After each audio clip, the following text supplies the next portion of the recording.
Jadi lokoye midagdo magale sifanjraole anan fulufti asini hariti sikina alagenya aribunan jadi lokoye midagdo magale sifanjraole anan fulufti asini hariti sikina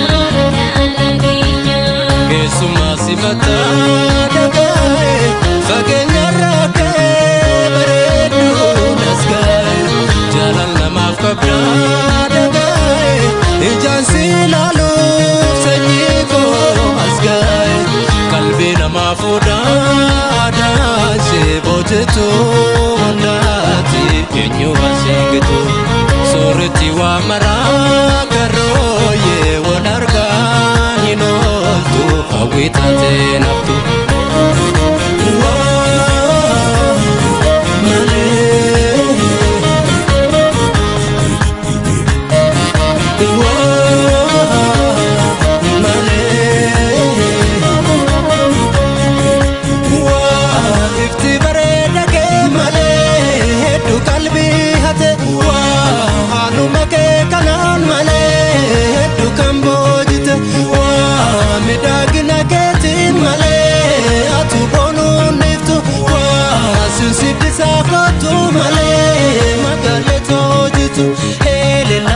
Denil kani jalala kan kisanyini burtukana ke hidini gomana kabarini suta suta silala yada kiti mulekula lomi kosumi jalala biru biru kahegara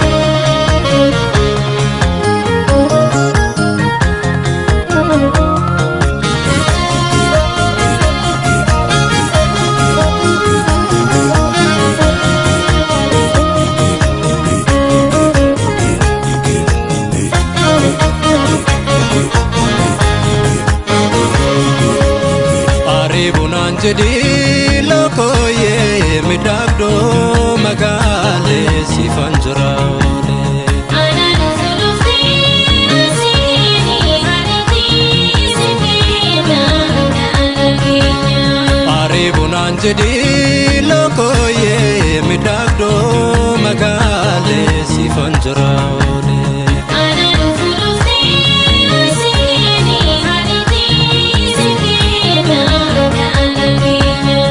Sumasi mata dagai fagenya rake beredu nasgai jalan nama kabda dagai ijan silalu senyiko asgai kalbi nama fuda dan sebojetu bundati enyu asinggetu soreti wa mara karoye wanargan hinontu awitate naftu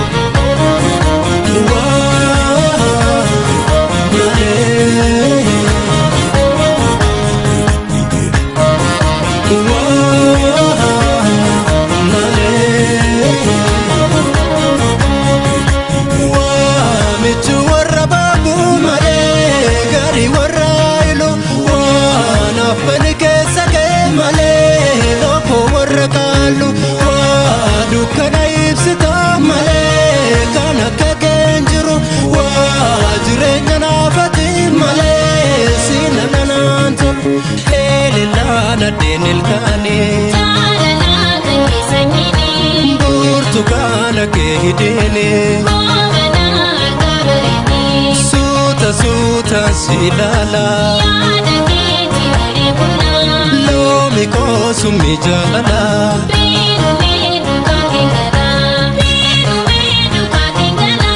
lomi kosumi jalala yada kiti mulekula suta suta silala gomana kabarini burtukaana kee hidhiini jaalala kan keessa nyini eeledhaan addee milkaanii.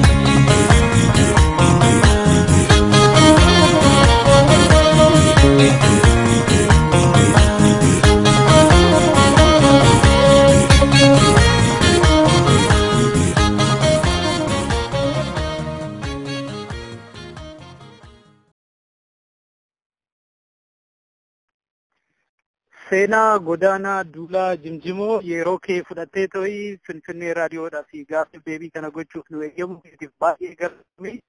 Mee seenaa maqaa kee kanarraa jalqabnaa. Seenaa godaanaa duulaa jimjimoo natti dheerate waa'ee isaa ibsime.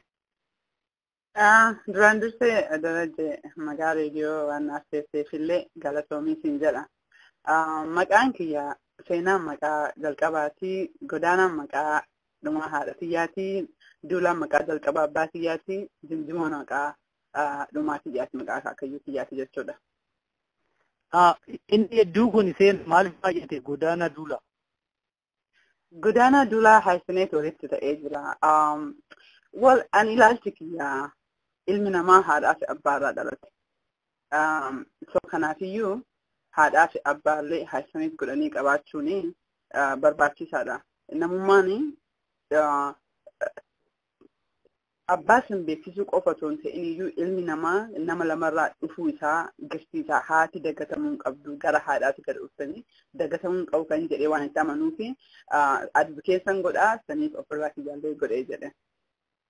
Baay'ee bareeda. Anillee na ajaa'ibeetuman isaan jalqabe galatoomi. Seenaa amma waan jedhu seenaa godaanaa duulaa jimjimoo eessatti dhalatte, eessatti guddatte, eessatti baratte? Mee ijoollummaa kee samaraayis godhiitoo nama raadiyoo Finfinnee kana dhaggeeffatuuf nuuf himi. Seenaan irratti dhalatte Baalee magaalaa Adaabbaa achumatti baradhee jedhee iskuula.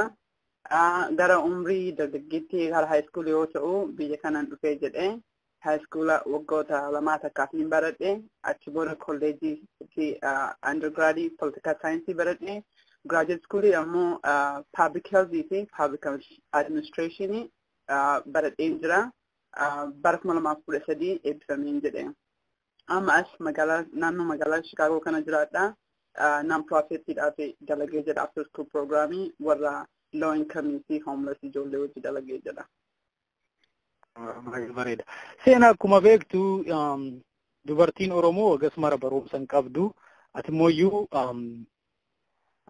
baay'ee baratteerta. Ilaalcha ani nama keenya qabnu dubartii Oromoo keessatti namoota iddoo baay'ee ga'anii baratan keessaati nama tokko ta'uudha. Carraa kana Ameerikaa dhufuutu sii kennamoo duriyyuu otoo biyyallee taatee nuuf baratta? Darajee gaafiin suni actually gaafii bareedaa dhugaadha. Carraan kun akka nama fakkaatu abbaan kiyya nama baratee jira hamma ta'ellee ta'uu nama barumsa illee jaalatu nama ijoollee dubraallee hedduu barsiisee jedhu. Garuu otoo biyya taa'ee biyyatti haasee hammana baradhaa I don't know, sani dhugaa siin jedha hin beeku. Garuu certainly carraan Ameerikaa as jiraachuu scholarshipiin adda addaa just adeemuma baradhuun yaanni naaf galee barumsi bu'aan barumsaa anaaf illee galee ofii kiyyaa murteessee faamilii dhibbaa osoo hin ta'in aniyyuu gargahaa jijjiiruu qabaa, uummata kiyyallee jijjiiruu qabaa. Keessattuu ani kan hin dhaladhee jedhe magaalaa xiqqootti xiqqeen irraa jalqabee miidhaan dubartootaa ka ija kiyyaan argaa guddadhe. San jijjiiruu fi akka barumsi dirqama natti ta'e arge.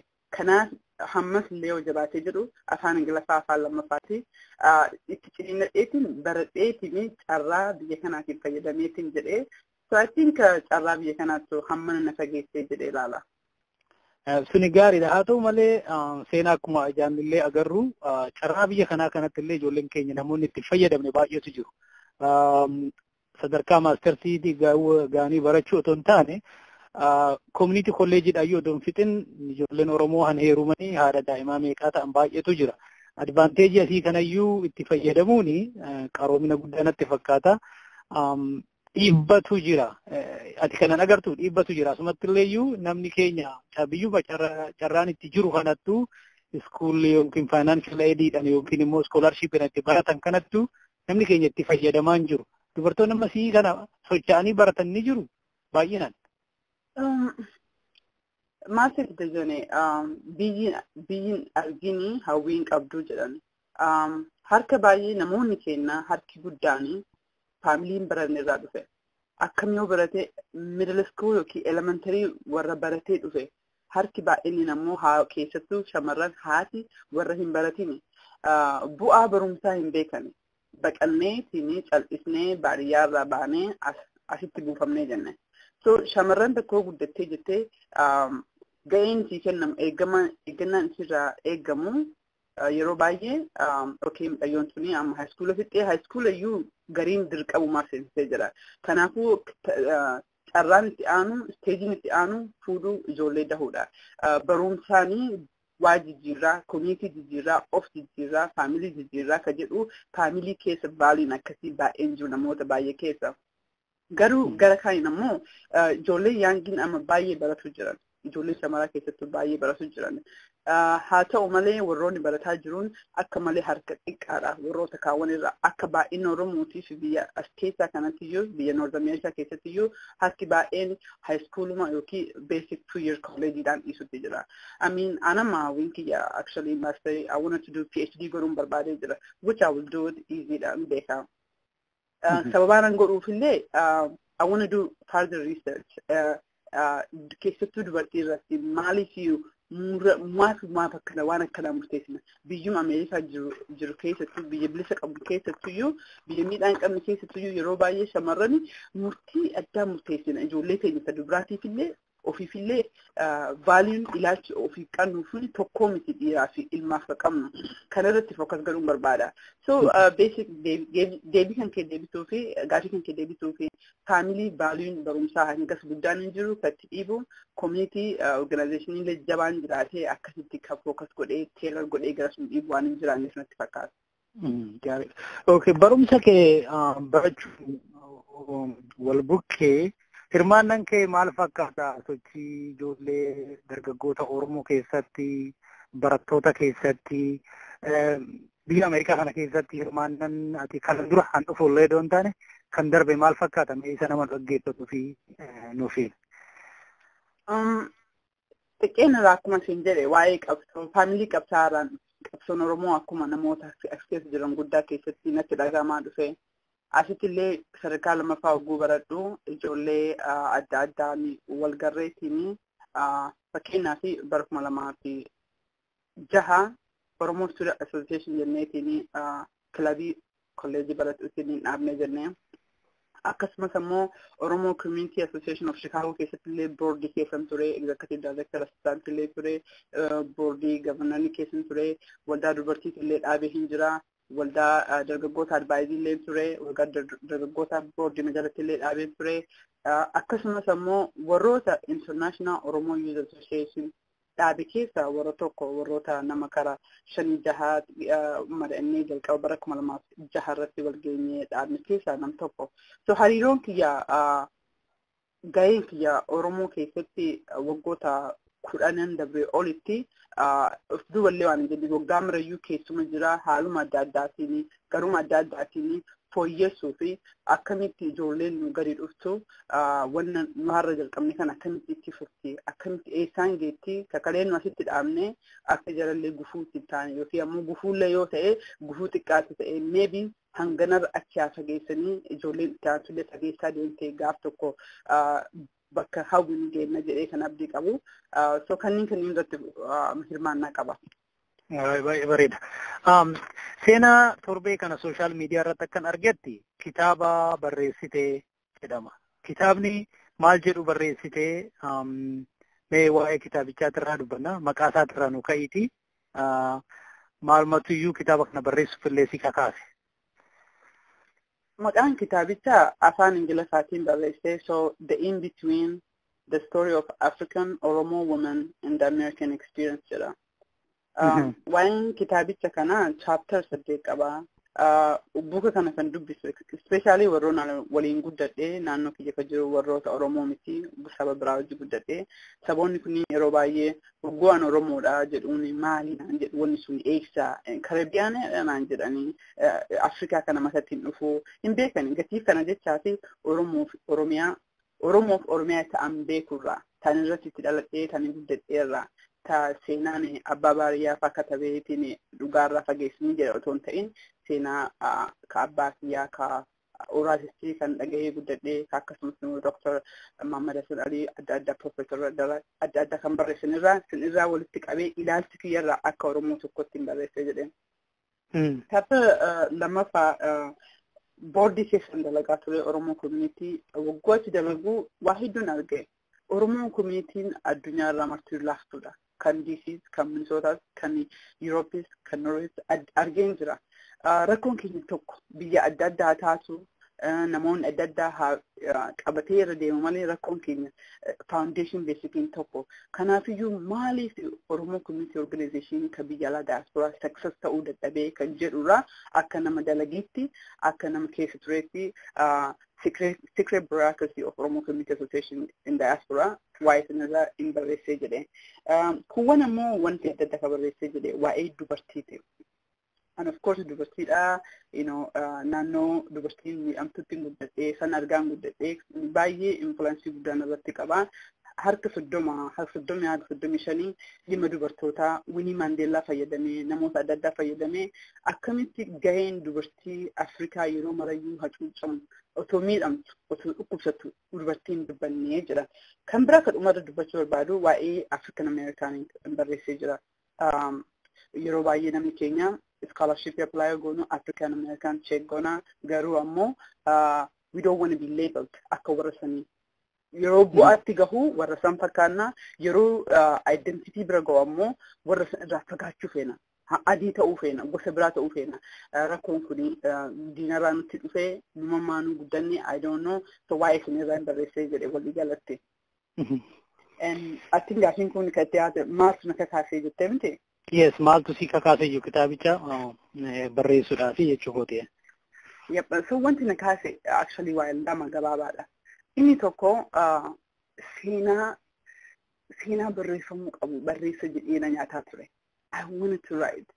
Seenaan kun himamuu qaba. I must be telling. Ani yookiin nam tokko dubbata yookiin dubbachuu qaba. Murannoo kiyya muradhee jedhe. Inni lammataa ammoo keessattuu guddaan seenaan Oromoon hin barreeffamne. Seenaan dubartii Oromoo dubartii Afrikaa baay'een hin jiru. Keessattuu dubartii Oromoo hin jiru. So akka dubartii tokkootti ilaalcha leenzii dubartiitiin gabrummaa Oromoo irra jiru. Keessattuu Oromoo keessatti gabrummaa dubartii Oromoo keessaa, dubartii Islaamaa keessaa fi dubartii amantaa adda addaa keessa jiru leenzii sanirraa dubbachuun barbaadee an dubbadhu baannaan eenyutu dubbata. Har'a dubbachuu baannaan yoom ka jedhu kanatu nama murachiiseetiin na kakaasee takka barreessu na godhe. Review tokko akkan argatti social media Facebook irratti kitaabni kee waa'ee walqixxummaa dhabuu fa'aa waan dubbatu fakkaata. Fakkeenyaaf aadaa Oromoo keessatti dubartii Oromoo fi dhiira Oromoo walakkaatti inequality kamtu yookiin immoo walqixa dhabuu kamtu sitti mul'atame waan irraa dubbattu jira.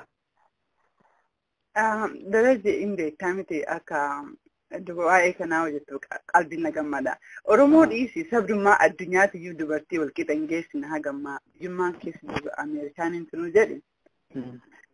Teen ammoo sanuu tarti. Keessattuu naannoo an dhufe keessaa dubartiin yeroo baay'ee keessa namaa gaditti laakkaa'amti. Openly, publicly mammaaka tokkotu jira. Na ajaa'ibsiisa mammaa kana ni jibbaa garuu mataa kiyya keessatti na hafe. Sitti mee jedha mucatu tokko akkana jedha firuma kiyyaa okay. Mammaakni kun siif galee naaf yoo siif hin galiin siif deebi'ee irra siif deebi'a. Ati qaaqii du'a beeraa dhiirattuu lubbuun dhuftee jedhe. Oh, nagale. So it's like waa'ee kana qaaxxaa kabraatu du'a it's like more so hammas irra saba akkasii keessaa hin dhufe warra akkasii keessatti guddadhee. Mammaaksa kan akkasii dabalu barbaada karibii. yaa Maal jedhu biyya keenyatti waan jedhan. Qoodan taa'u ka'een dubartii dhalchaa jedhan. maal irra deebi? Qoodan taa'u deemeen dubartii dhalchaa. Qoodan taa'u. Just rather than I be idle here, I better go and Wow, laalika. Sigale? Laalika dalaje. So saba akkana aadaa akkanaa keessaa dhufnee lakki dubartiin hin miidhamne yeroo akka jennu taate of sobaa jirra jechuudha. So kitaabni kee kan akkamitti ilaala?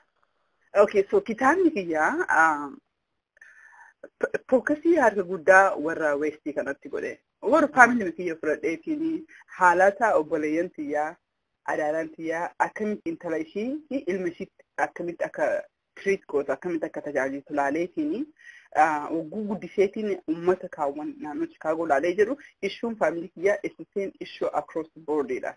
Kanaafiyyuu maal fudhadheetiin akkamitti yoo dubartiidhaan lakki yeroo mara hin ta'u isaa kana gale kana uffadhu kana meejarii kana godhi jennee yoo ilmaan ammoo kana baratta hayyee as deemta hayyee hooka taanu taate double standardii uumee ishee akka intalata isaa obboleessa isheetii gadi akka taate mirkaneessee fi yogguu guddattuu iyyuu mucayyoon tuni obboleessi fi ina barata ani hin danda'u ani dubartiidha kan jedhu isii keessatti unintentionally over long time period inferiority uumee jedha gadaantummaa ka isiin itti amantu godha jedheetiin raasee akkamitti akkasan godhu faamilii kiyya fayyadameeti ijoollee naafii ijoollee obboleettii kiyya fayyadameetiin akkamitti akka gargar qoodaan kun maal akka godhee kanneen na baasee hedduu guddiseetiin. Amma ati dubartiidha deebii kana deebisuu dandeessa. So ati mataa keetiin yoo barattu maatiin kee waa'ee kanan baratin kana malee siin jedhaa turani. Oh yeah, absolutely. So jalqaba go high school with board pre-pharmacy baratnaan jedhani because made in nursing yookiin pharmacy because dubartii kan malee isaanii. So ani iyyuu sanumaan jalqabee ture I did calculus or biology chemistry kanneen godhe garuu dhumarratti jaalalli political science irra na qabe akka tasaa elective fudhadhe and anammoo nama baay'ee nama dhaga'ullee miti so ofumaa kiyya meejarii jijjiireetiin gara political science deebi'een jedhe. So ani yeroo baay'ee kan gorsu ijoollee dubartiillee san hawwii kee faana deemi waan onneen teesseetu faana deemi kan faamiliin jedhu osoo hin ta'in kan feete because jiruun sun tokkoffaa gabaabduu lammaffaa ammoo hojii kana faarmaasiin eebbifamtee jettee yoo kan hin jaalanne waggoota 20 yookiin 40 dalagdu kana hojii kana jibbaa dalagda maaf akkas goota biyya akkanaa biyya carraan itti jirutti kan feeti faana deemtee xiqqoollee argatte guddaallee argatte alliis ni gammadda kan jedhu abdii qaba amantii irratti qaba so na qunnamee jira personaalaan. Okay. Dubartiin Oromoo Ameerikaa keessatti kitaaba keetirraa hin dubbachaa jira waan manni dubbisee sifachi. Akka eenyummaa isaanii baran akkasumas immoo namnis akka eenyummaa isaanii baruu jedha. Identitiin isaan ofii baran isaanii of baran kun maali? Namni immoo kan isaanii baru maal isaanii? Afrikaan Ameerikaa ta'uunsa maal isaaniif bara namni biyya Ameerikaa kun maal isaanii baruu danda'a? Well, identitiin tokko ka abbichi of baru ka jalqabaatee fi fakkeenyaaf ijoollee asirratti ani mucaa Afrikaa obboleessi kee xiqqaa tokko jira firaa ol jedhaniini. Ani xiqqeennatti mucaa kana akkuma ilma kiyyaattan guddiseen haadha kiyyoo jiraata. Oromoodha jennee itti himne. Gaafa kan iskuula galaniitiin hi my name is Fraol and I'm from Oromia jedhee dubbata. Namni martuu amma barsiisaan illee excuse me jetteen yeah I'm from Oromia jedhee hima. Amma achi just confused taate. Gaafa kaani I don't know online dhaqxee ilaaltee oh no you are Ethiopian jetteen. Gaafa kaan mucaan kun manatti galeetiin I'm Ethiopian, I'm not Oromo Nanjada. No, where did you hear this? I can't understand you. I'm a Lalika. Muchatana Oromo Ajini Dishature, Gota, Hassan Shannon the bread. I'm a more Ali at Oromo Ethiopia.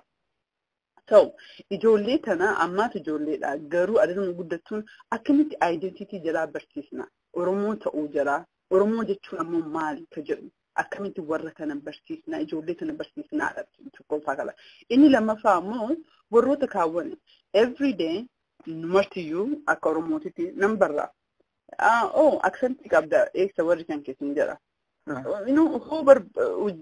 Haasaa xiqqeessuu barbaadde Itoophiyaa jetteeti bira dabruu dandeettan because namni martuu hin beekee jira.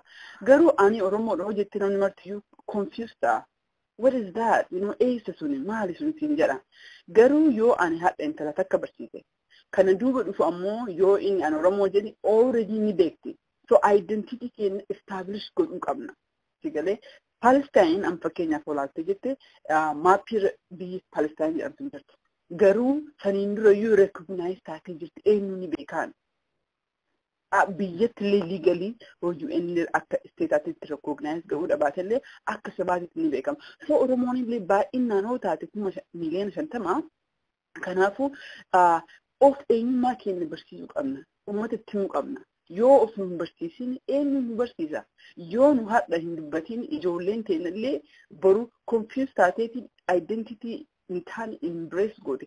Identity biyyaa nu baasee sababaan nu biyya kana jirruu fi mootummaa Itoophiyaan nu miidhee Oromummaaf nu miidhee amantaa keenyaaf otoo hin ta'in Oromoodha jedhee nu hidhee Oromoo jedhee nu miidhee as dhufnee jemmoo Oromoo irraafannee yoo nu Itoophiyaa taanu contradict ta'a.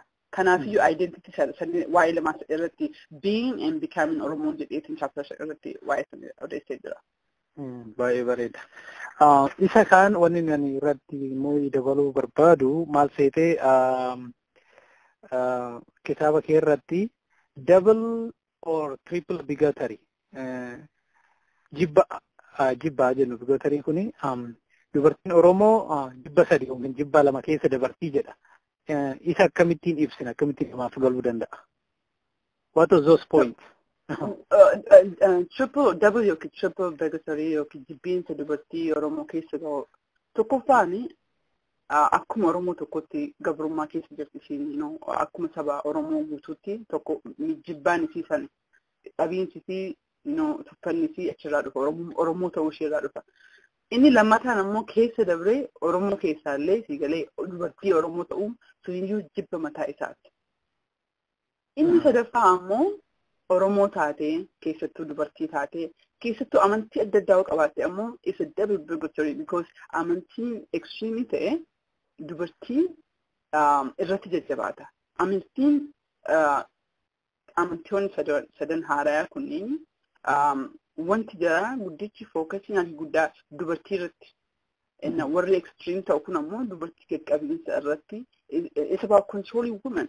It's about women identity. That's what the religion about. What monotheistic, what kunini ka focusing jira society obedience good ufi just the diversity demoralized make sure subordinate inferior okay munjala ko go to etine akasitti nalge akasitti kan sadini bigotry sadin kana qabdin jira okay Anitaanu ama akka beektu anillee akkam beeku atallee akka beektutti aadaa Oromooti jaalannaa hundi keenya aadaan Oromootiin immoo dubartiis dhiiras labor divisionii qabna kanaafuu namni keenyallee dubartii teenya akka aadaa sanaan bultu barbaanna dubartiin teenyaan Ameerikaa dhufte immoo aadaa sana gataa jirti warri aadaa sana gatan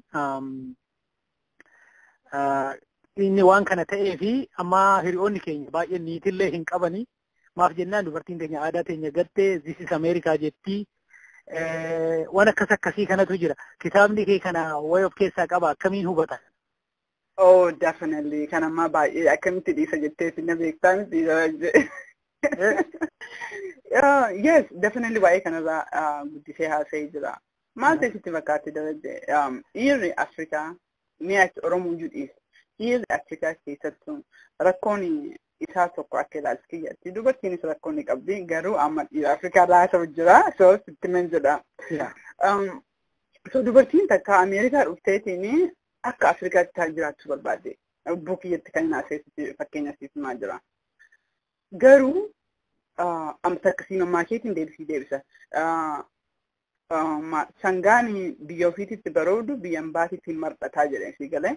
Dubartiin Afrikaa Ameerikaa dhuftee akka Afrikaa jiraattetti yoo expect irra sakiitu taate impossible because empowermentiin ollaa ishee agartii mallaqa argatti. Kanaafiyyuu ishiin eventually ofirraa dubbachuu jalqabdi. Durii biyyatti dubartiin kan hin dubbanne sabni sabkataatuu fi qabeenya hin qabdu. Gaafa abbaa manaa ishee abbaa yookiin abbaa ishee kan ishee dhabe manaa baasee ni jedhe she becomes homeless. Garuu biyya kana biyya walqixxummaa kanarratti she's not homeless. Dalagaa qabdi yeroo baay'ee ammoo she equally contribute to the house akka abbaa manaatitti. So roolii namoota Afrikaa maali? Dubartiin tun alattillee dalagdee mallaqa fiddee keessattillee ammoo akka haadha manaa nyaata haa gootee fi ijoollee guddistuu hin danda'amu inni ulfaatee jedha. So dhiirri keenya yeroo baay'ee expectation akkasii qabu dubartiin aadaa keenya gattee jedhan dubartiin kaatee dubbattu. Ani yoo sanumaan guddadhe dhugaa isin jedhee akka aadaa keenyaatti akka aadaa kiyyaata keessaan dhufeetitti silaa hin dubbadhu. Hojjettee nama ilaalii siin jedhu ija nyaatte siin jedhu si galee ati dubartii miti dubartiyyuu hoo diffaayin godhan dhiiraan diffaayin godhan jabeennasi yoo himan dhiiraa himanii jedhan. So yeroo kana wajjin hin deemu dagale si galee bara 21st century kana keessatti hin deemu xaarree akka dhiiraatitti hirriba dhabnee barumsa dhabnee dalagaa dalagnee manattillee yoo kan dhufnee akkasitti kan eegu taate wajji deemuu hin dandeenyu. Sigalee aadaan akkuma baayiloon tokko modify ta'eetiin taayimii wajjin deemuu qabu namni tokkollee akkas ta'uu qaba. Yoo akkas hin ta'ini jiruun itti fuftii ati duubatti hafta. So update of gochuu qabnaa jetta. Pretty much. Ammas na sichisiisuuf deemtaa garuu amma seenanii dubartii nutti kakaasaa jirti yoo siin jedhan maali deebiin kee? Duba kiyya toleessee jira. Kan inaan jedhin hin jiru already naan jedhanii jiran irraa fageessaa ijoollee irraa fageessaa dubartii irraa fageessaa mirga dubartiitiif dhaabbattee maali jedhu. Garuu eventually amma just waan waggaa baay'ee community keessa dalagee jiruu fi kabajaa baay'ee naaf qabanii jaalallee na jaalatanii asitti guddadhee jechuudha. Osuma warreen argan iskuula fixee communityidhaaf illee baay'ee contribute godhee jira. So kabajaa argadhe durii no I mean extremely na sodaatanii just they look at a bad influence. Ani hawwii kiyyaa miti. Nuti Oromoo miidhamnee jirra akka sab tokkootitti. Garuu miidhaan suni dubartiin irratti haadha cabdee duutuun barbaadu. Yoo humnas dhabee alli hanga danda'uun haadhaan baatu awwaalanii ta'ufii boolla jiran dabarsanii jedhan si galee. Dhiiraafuu dubbataa jirra. Kanaafii dubartiidhaaf I have to stick jedheetiin of dubartii waan fudhadhee. Seenaa kitaabni kee kun baay'ee interesting waan ta'e akkaataa namni hundumtuu mana nama hundumaatu kitaaba seenuu qabudha. Kaayyoon kee maali? Koominiitii jiru hundarra tuur gochuun yaada akkasii qabdamoo yaada biraati akkamiin yaada kee kana nama hundayyuu akka ga'u goota? Yeah, I mean, hawwisan qabama maarchi keessa tuurii qabaa ture. Isteeta gara sagalii deemee ture. Just Ohio, Atlanta, DC, Vancouver, Canada illee deemee ture. Akkamiin Kaalifoorniyaa dhufuu didde? DC irra jiraniin dhufa. Deemeen jiraan Kaalifoorniyaan deemne malee Portlandii, Seattle illee deemeen ture beektaa. Inni dhufa waaqni jedhee garuu haroo. California si hafe jechuudha. California boycott godhe ka.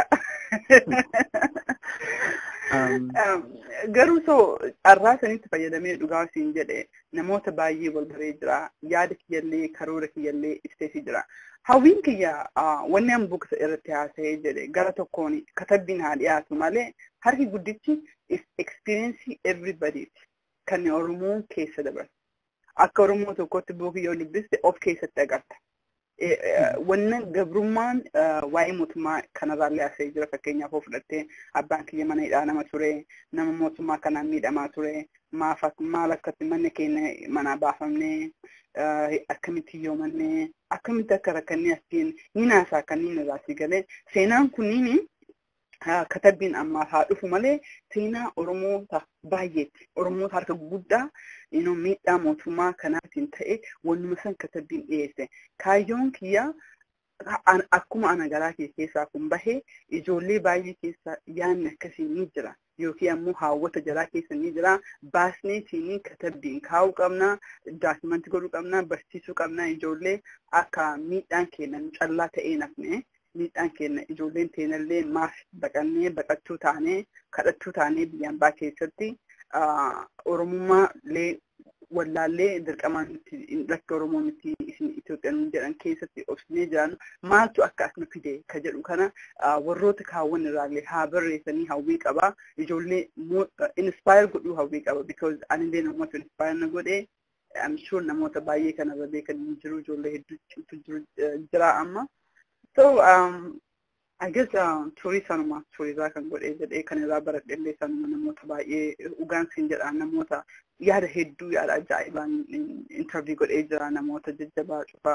irratti dalagu jira hoo rabbi jedhe buuka sanis ni katabaa kan biraas ni katabaa kuni jalqabaa so I have a lot of admiration or hope that baay'ee katabu yaada qaba. Bareeda. Dhumarratti seenaa baay'ee namatti tola. Dhumarratti namni kitaaba kee kana eessaa argata? Abbaan bitatee dubbisachuu barbaade akka salphaatitti eessaa bitachuu danda'ame sanallee nu himi warri raadiyoo Finfinnee kana dhaggeeffatu kitaaba kanallee bitachuu barbaadu ta'uu mala. Kitaabni Amazon irratti available ni jira ammaa fi torbee dhufu kan ammoo it's gonna be Kindle irratti illee available ni ta'a Osfaanaa irratti jechuudha. Bakka turii deemu yeroo baay'ee qabatteetiin deemaa yoo dhufee jedhu achitti illee ni gurguree jedha karaa kanneen argachuu danda'an jechuudha. Gatiin isaa meeqa? Gatiin isaa 20. Hard copy 20. Kana Kindle sanirra gadi bu'a. Garuu ganaa ala baasee jira sun baay'ee gadi bu'a. Baay'ee bareeda kaa ani gama kootiin gaafii koo fixee kitaabicha immoo bitatee dubbisuudhaaf qophiidha. Gama kootiin galatoomii garuu yaadni hafee ittiin ida'uu barbaada hoo jette carraan keeti. Carraa kana fayyadamee siin dajjanii darajee dhiifama galatoomii siin jedha warroota reediyoo kan kee dhaggeeffattu maqaa jalaatiin illee ofii kiyyaaf illee galatoomii jedha. Kitaaba kana keessa kitaabni kun duratti illee himee jira walumaa galatoo dubbadhee jedhee it's about Oromoo waa'ee Oromooti Oromoo nuti ka ofeenyu jechuudha akkasumas ammoo Oromoo dubartii Oromoo kan keessattuu miidhamtee jettee haala adda addaatiin haala practice aadaa of duuba hafaa yookiin amantii adda addaatiin kan miidhamtee jettee just akkamitti saayikilii kana kabara maraa biyya kanatti illee dhufnee darajee biyya bilisaa keessatti illee gariin keenya follaallee kalee biyya hoobaanu miidhanii Oromoodha Oromoo taanee akkan godha jedha asammoo dhufnee Oromummaallee waakannee warra kalee diina jennu fira taanee warra sanii maatii taaneetiin Oromummaa keenyarraa ol fageessu jira Oromummaa keenya dagachuu jira yoo ka bilisoomnu yoo akka namaa tokko ka kabajaa argannu taate akkuma amantii jabeessu namni tokko akkasumas Oromummaa isaa identity isaa jabeessuu qaba. Dhumarratti nuti ka baqannee jennee amantii practice godhuu dadhabnee osoo hin ta'in kan nu baqachiisaas nu fide identity keenya dhabneetti oppress taaneetiin. Sana akkan irraafannee ammallee irra deebi'ee galatoonni siin dajjan. Baay'ee ulfaadhu seenaa galatoonni.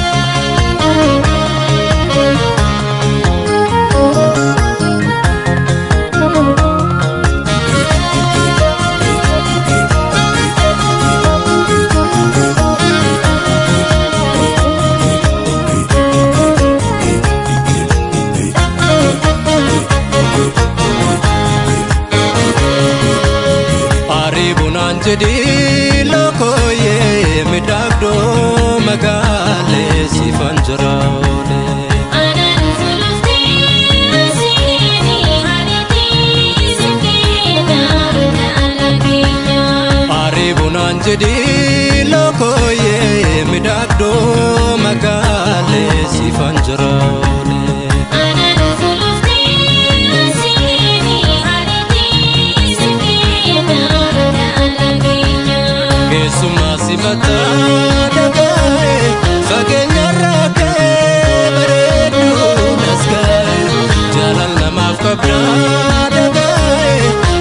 silalu